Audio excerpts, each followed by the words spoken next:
Olá, sejam bem-vindos ao canal Bíblia Sem Tradições. Meu nome é Leonardo e nós vamos hoje estudar uma outra disciplina. Não é como te ensinar, revelações bíblicas sobre o fim. Então nós vamos ler Lucas capítulo 8, versículo 17, que diz assim: porque não há nada escondido que não venha a ser descoberto, e nada escondido que não seja conhecido e trazido à luz. Está escrito, palavra de Deus. Nada ficará escondido. Então, se a palavra do grego phaneros, ou seja, tornar visível o que é secreto, né? Então, sabe aquele pensamento que ninguém ouviu, ou aquele ato que ninguém viu?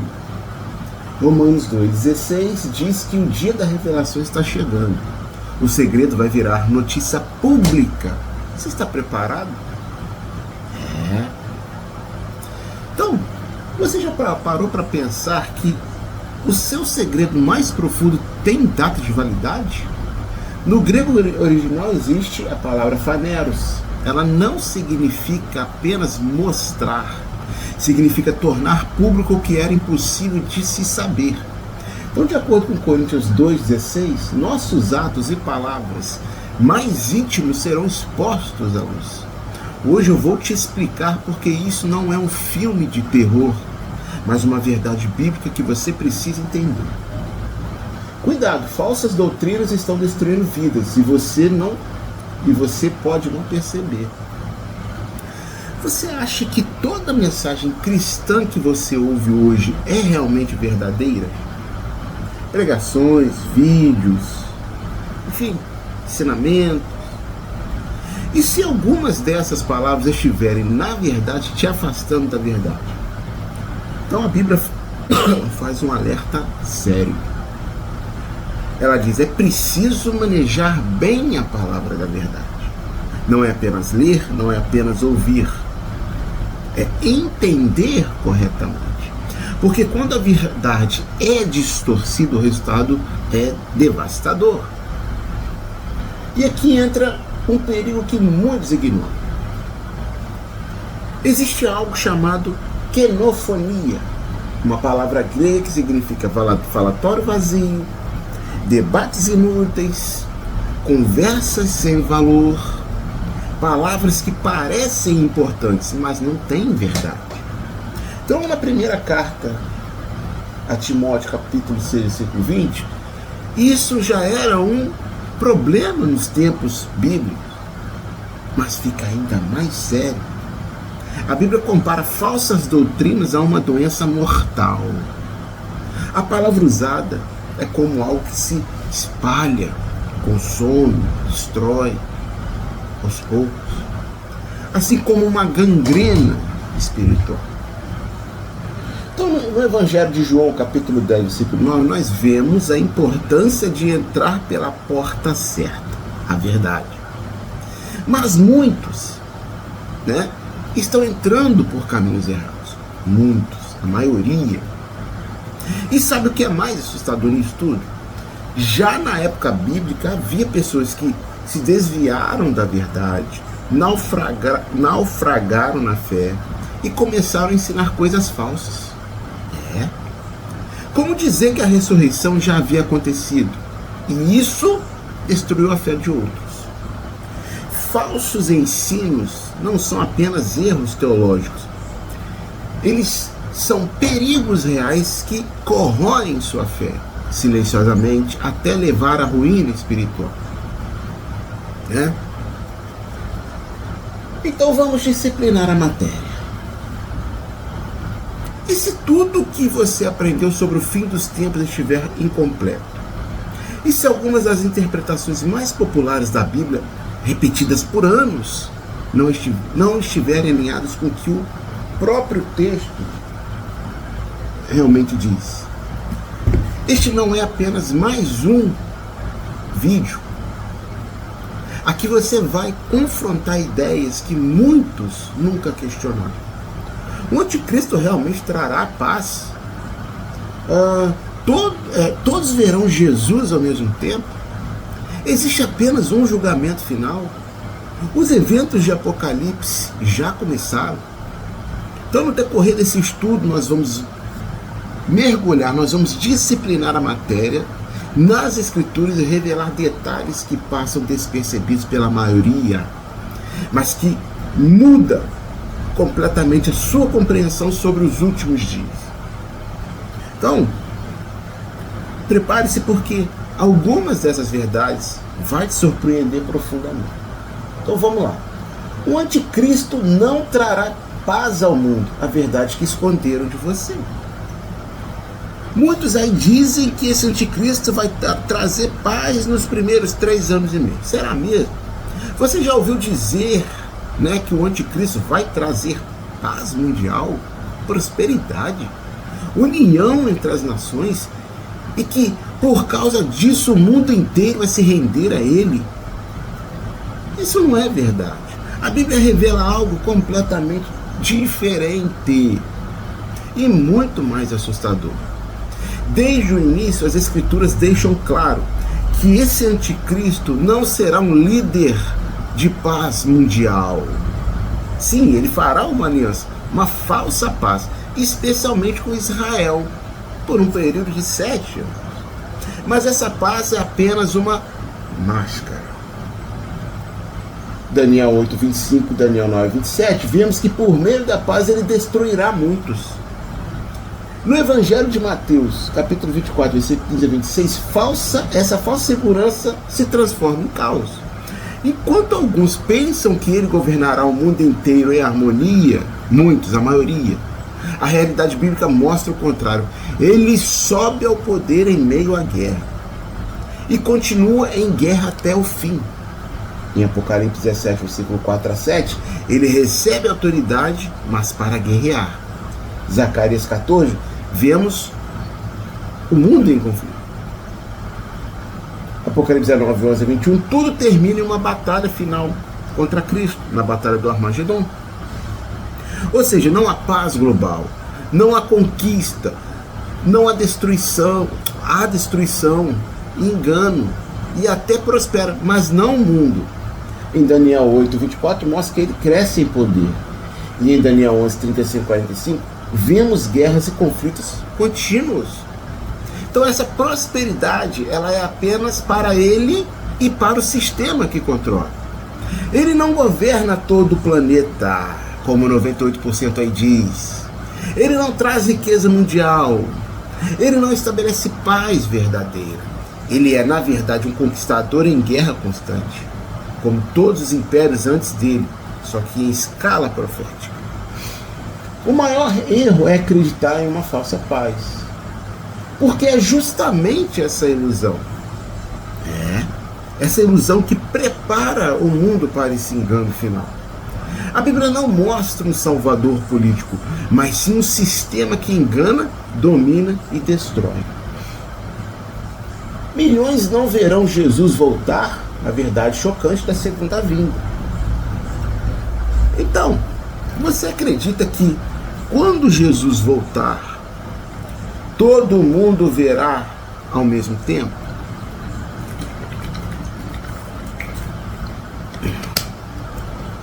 Todos os povos, todas as nações instantaneamente o verão? E se isso não for exatamente assim? A Bíblia revela um detalhe que quase ninguém percebe. Multidões não saberão que Jesus já voltou. Sim, você ouviu isso. Você ouviu certo. Em Isaías 66, versículo 19, está escrito que muitos não verão a sua glória nem a sua pessoa no dia da sua vinda. Isso quebra completamente a ideia popular de um evento global visível a todos, ao mesmo tempo. Mas então o que realmente acontece? Então a própria Bíblia responde. Mateus 24, 27, a vinda de Cristo é comparada a um relâmpago que ilumina apenas parte do céu, não o mundo inteiro de uma só vez. Em Apocalipse 1:7 vemos que todo olho verá, mas isso não significa ao mesmo tempo, nem da mesma forma. Enquanto isso, algo grandioso começa a acontecer na Terra. após sua vinda, Cristo inicia seu reinado. O único que vai dar jeito nesse mundo não é político. E os santos ressuscitados passam a assumir governos no mundo. Mas muitas nações ainda não entenderam o que aconteceu. E é aí que entra o próximo passo profético. Do livro de Isaías 8:23 até o livro de Isaías 2:4, Zacarias 8:23 até Isaías 2, versículo 2 a 4, vemos povos dizendo: vamos subir ao monte do Senhor. Por quê? Porque missionários e governantes sairão de Jerusalém anunciando: Cristo está reinando em Sião. Isaías 52:7, isso é descrito como boas notícias sendo proclamadas ao mundo. Ou seja, muitos só vão descobrir que Jesus já voltou depois que ele estiver reinando. Então, a volta de Cristo não será apenas um espetáculo global instantâneo. Será o início de um governo real que será revelado progressivamente às nações. E enquanto alguns já estarão com ele, outros ainda estarão descobrindo a verdade.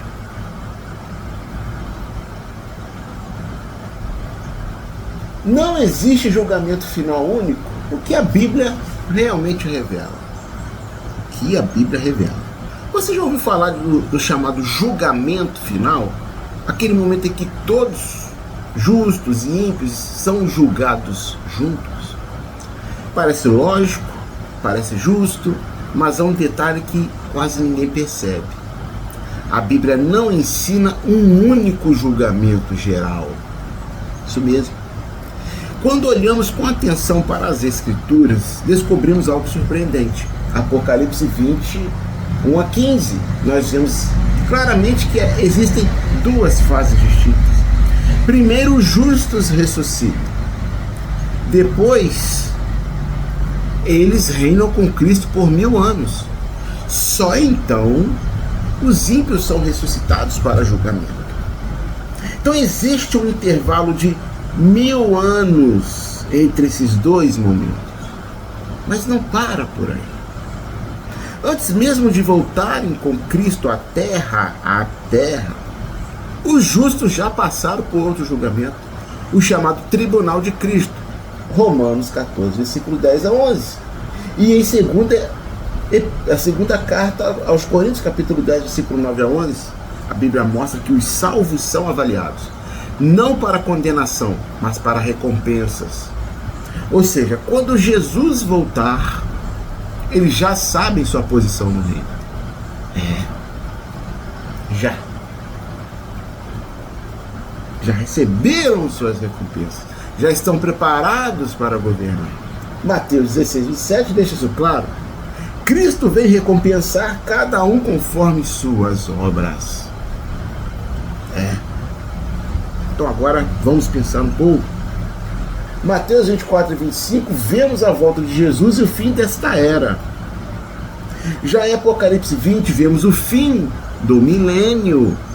Entre esses dois eventos, existe um intervalo de 1000 anos. Então, não é um único julgamento. São etapas bem definidas e ensinadas na Bíblia, no plano de Deus. Primeiro, os justos são avaliados e recompensados. Depois, reinam com Cristo por 1000 anos. Só então vem o julgamento final dos ímpios. Cristão também será julgado, na verdade, sobre o tribunal de Cristo. Você acredita que, por ser salvo, não será julgado por nada do que fez? Muita gente pensa assim. Mas a Bíblia revela algo sério, muito sério, e pouco ensinado e pouco comentado, falado. Todos os santos comparecerão diante de Cristo para prestar contas, eu, você. Sim, todos. A própria palavra é direta. 2 Coríntios 5, 10 a 11 está escrito: todos devemos comparecer ante o tribunal de Cristo. Todos. Isso não é uma sinédrica. Só que isso levanta uma pergunta importante. Então, o salvo será condenado pelos seus pecados? Não. Aqui está o ponto que muitos não entendem. Esse julgamento não é para decidir salvação, mas para avaliar tudo o que foi feito em vida, agora. Romanos 14, 10 a 11, vemos que todos prestarão contas a Deus. Mateus 12, 36, Jesus afirma que até palavras serão julgadas. Palavras. Mateus 16, 27, ele declara que recompensará cada um segundo suas obras. Ou seja, nada passa despercebido. Nenhuma atitude, nenhuma palavra, nenhuma intenção, nenhuma ação. E o que isso significa na prática? Na prática, o salvo não perde a salvação, mas pode perder recompensas. Sua vida será examinada diante de Cristo. É um momento de prestação de contas, de recompensa e também de perda. Então a graça salva, mas as obras serão avaliadas, porque seria muito fácil. E um dia, cada um de nós estará diante de Cristo, não para decidir nosso destino eterno, mas para revelar como vivemos aqui. Todos receberão o mesmo destino? A verdade sobre recompensas e punições. Muito bem. Você acha que no final todo mundo recebe a mesma coisa?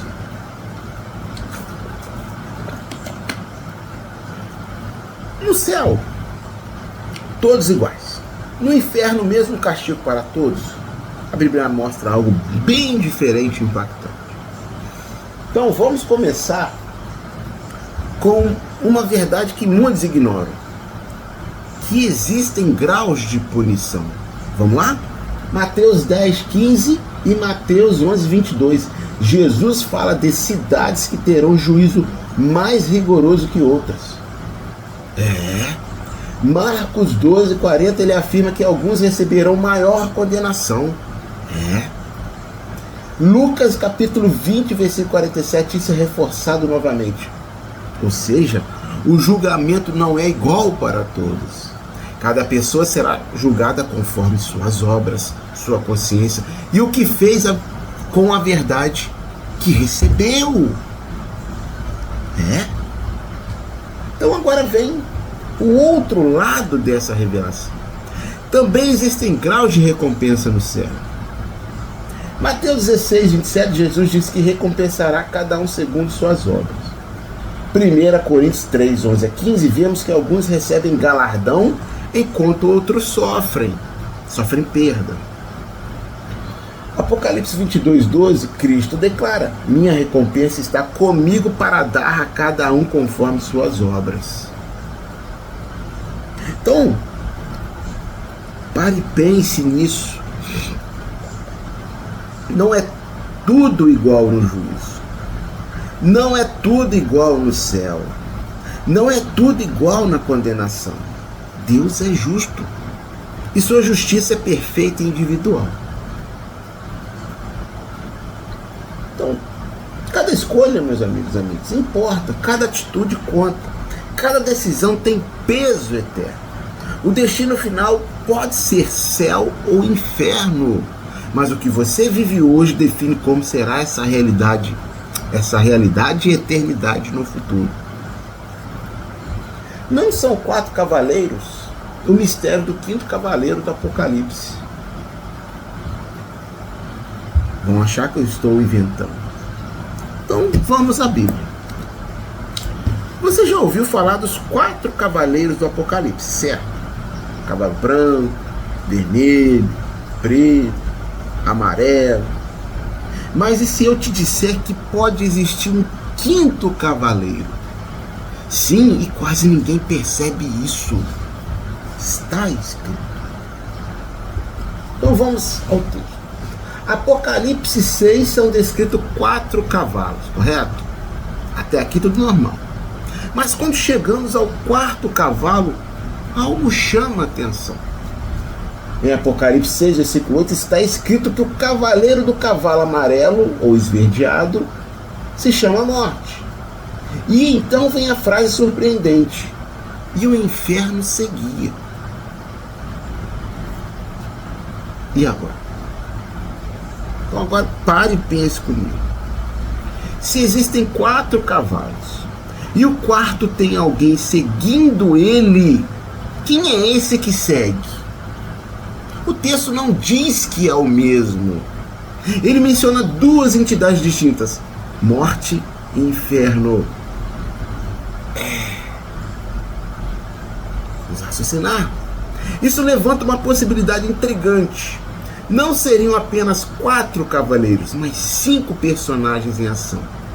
4 montados e um seguindo o próprio inferno. 4 mais 1, 5. E tem mais. A Bíblia trata morte e inferno como entidades separadas. Ou seja, não são a mesma coisa. Não representam o mesmo papel. Então, por que seriam o mesmo cavaleiro? Talvez o que sempre te ensinaram está incompleto. Os famosos 4 cavaleiros podem não contar toda a história. E o detalhe que muitos ignoram: muda completamente a forma como você entende o Apocalipse. Eu te garanto que nunca ninguém te ensinou ou alguém pregou.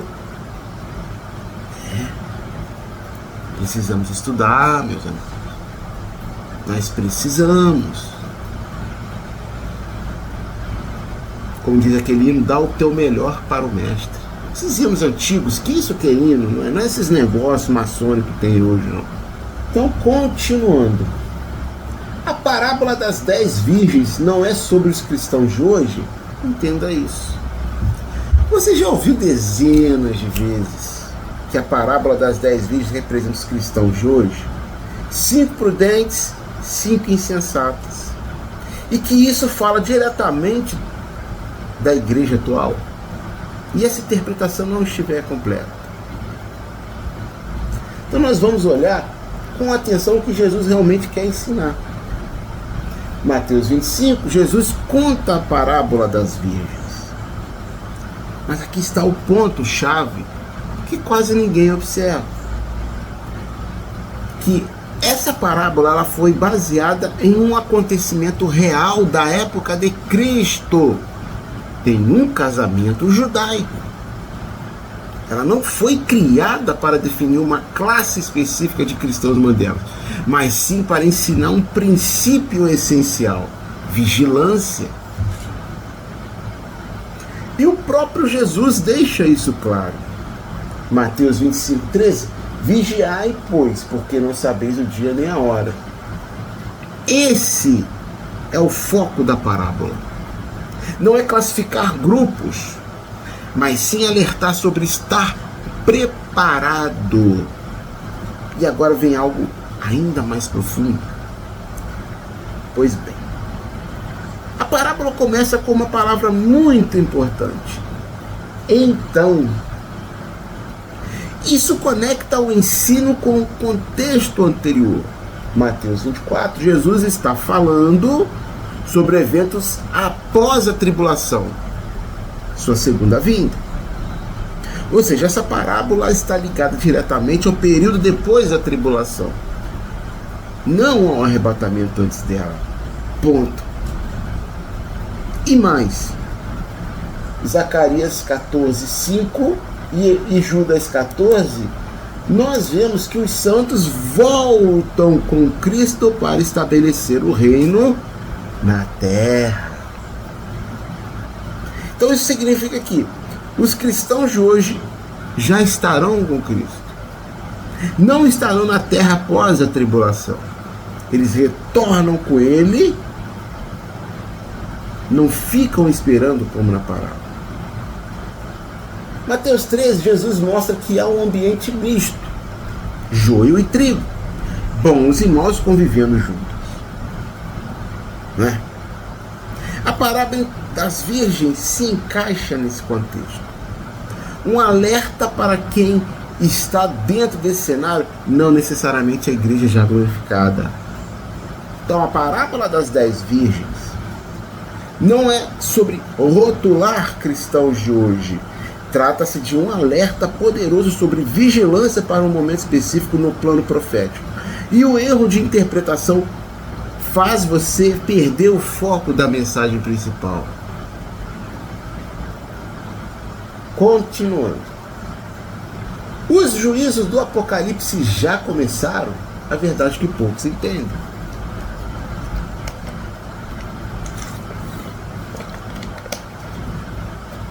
Você já parou para pensar?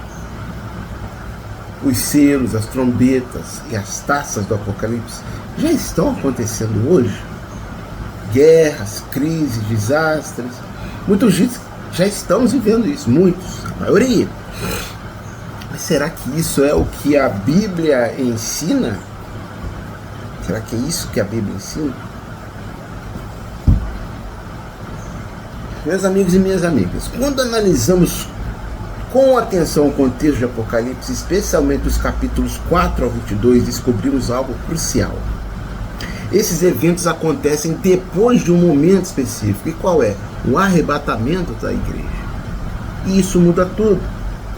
Se os acontecimentos descritos, os selos, as taças, as trombetas, né, vêm após o arrebatamento, e se o arrebatamento ainda não aconteceu? A conclusão direta, nada disso começou ainda. A igreja não foi arrebatada. Os 10 reinos não se formaram dentro do antigo Império Romano. Pense nisso. Nenhum dos selos foi aberto ainda. Nenhuma trombeta foi tocada. Nenhuma taça da ira foi derramada. Tudo isso pertence a um período futuro. Um tempo de juízo sem precedentes. Então, do capítulo 4 em diante de Apocalipse, o livro do Apocalipse descreve eventos que vêm depois que a igreja não está mais na terra. Isso significa que o cenário muda completamente. Não é o mundo atual, é um tempo específico determinado por Deus.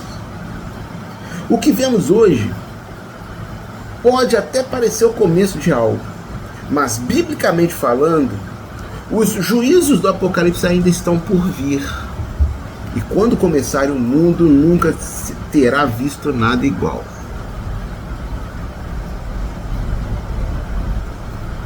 A mulher de Apocalipse 12 não é a igreja? O mistério revelado.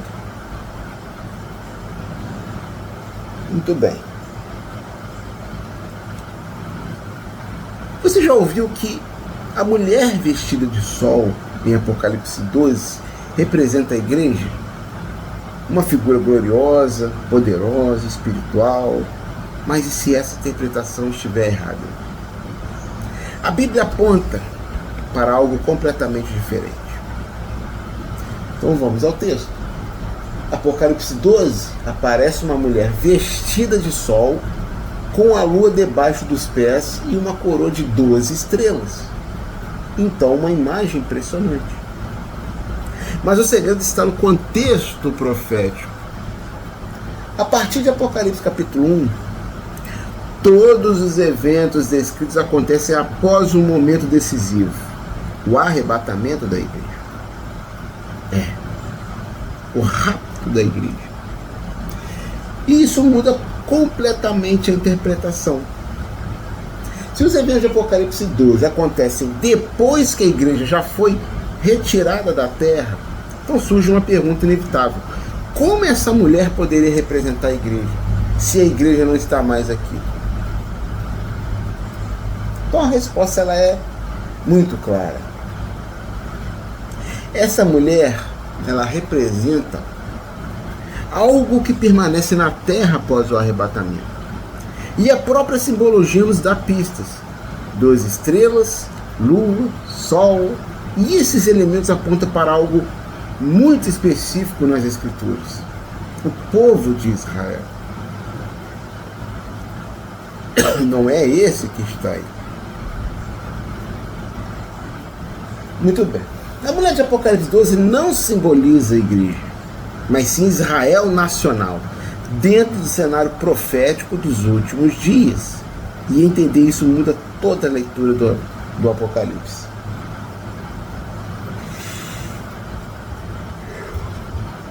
O filho varão não é Jesus? O enigma de Apocalipse 12 é revelado. Muito bem. Você sempre ouviu que o filho varão de Apocalipse 12 é Jesus Cristo? Ou talvez que representa a igreja? E se nenhuma dessas opções estiver correta? Então vamos ao ponto. Em Apocalipse 12, 5 aparece um personagem misterioso, o filho varão, destinado a reger as nações, arrebatado para Deus e para o seu trono. Então, à primeira vista, muitos dizem, é Jesus. Mas há um problema sério com essa interpretação. Muito sério. O contexto do próprio livro revela algo crucial. A partir de Apocalipse 4, os eventos descritos são futuros. Em Apocalipse 1, isso fica claro. O livro trata de coisas que ainda iriam acontecer desde o tempo de João. Então vamos pensar um pouco. Se tudo isso ainda era futuro quando João escreveu, como a ascensão de Cristo que já havia acontecido poderia aparecer no meio desses eventos? Isso quebraria completamente a linha profética do texto. Então o mesmo vale para a igreja. Se esses acontecimentos ocorrem após o arrebatamento, então a igreja também não pode ser esse filho varão, pois já não está mais aqui na terra. Então, o filho varão de Apocalipse 12 não pode ser explicado de forma tão simples como muitos ensinam, nem Cristo histórico, nem a igreja atual. Porque existe um mistério maior, mais profundo aqui. E ele só pode ser entendido respeitando a ordem profética das Escrituras. Então, para concluir o estudo de hoje, meus amigos, obviamente que no futuro próximo eu irei aprofundar ainda mais esses assuntos, né? Mas, no momento, depois de tudo isso, uma coisa fica clara. A Bíblia é muito mais precisa, profunda do que as interpretações simplificadas que costumamos ouvir. Não existe uma narrativa rasa. Existe uma ordem, um propósito e detalhes que fazem toda a diferença. O problema, meus amigos e minhas amigas, não é a falta de informação, é a falta de atenção nos detalhes, nos pormenores. E no fim não é apenas sobre entender profecias, é sobre estar preparado, ser aprovado, saber manejar bem a palavra da verdade. Porque enquanto muitos estarão confiando em ideias incompletas, outros estarão atentos ao que realmente está escrito. Você vai seguir o que sempre ouviu ou vai buscar entender o que a Bíblia realmente diz? Então, meus amigos, se esse estudo, eu finalizo, se esse estudo te fez pensar diferente, se te ensinou alguma coisa, continua acompanhando, porque ainda há muito mais a ser revelado, muito mais a ser disciplinado, aprendido, esmiuçado, aprender e manejar bem a palavra da verdade. Estamos precisando de pessoas assim, porque é muita gente querendo facilidade aqui na internet, mas não tem comprometimento. Pode até ter boas intenções alguns, mas isso não é o suficiente. Nós precisamos manejar bem a palavra da verdade, porque isso aqui é de uma responsabilidade tremenda, porque vamos prestar contas, como nós vimos no estudo de hoje. Tá certo, meus amigos? Eu me despeço aqui, até um próximo estudo, se Deus quiser. Valeu!